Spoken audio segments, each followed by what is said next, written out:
La samarreta és un record a totes aquestes persones que van autodefensar-se a Urquinaona.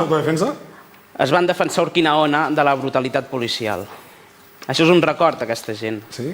La veritable violència que vam veure va ser la de l'1 d'octubre i ja després, amb la repressió posterior, podem contemplar realment la violència real. El 3 d'octubre del 2017... No quiere contestar lo que pasa actualmente. ¿Por qué? Però em deixes parlar, és que per començar.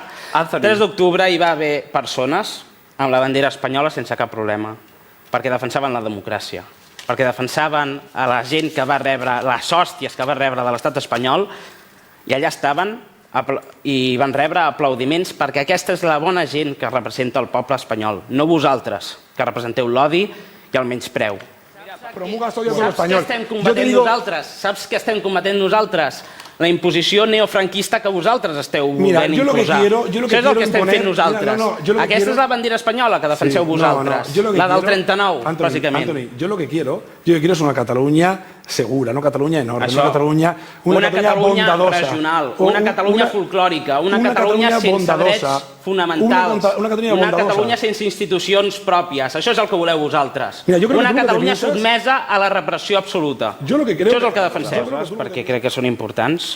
En primer lloc, el 6 i 7 de setembre, si es van fer aquestes lleis, la del referèndum i la de la transitorietat jurídica, és bàsicament perquè no hi ha recorregut dins del règim jurídic de l'estat espanyol.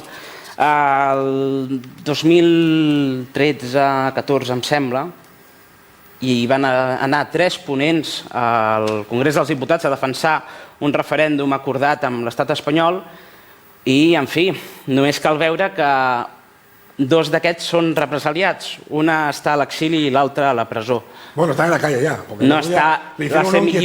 La semillibertat no és llibertat.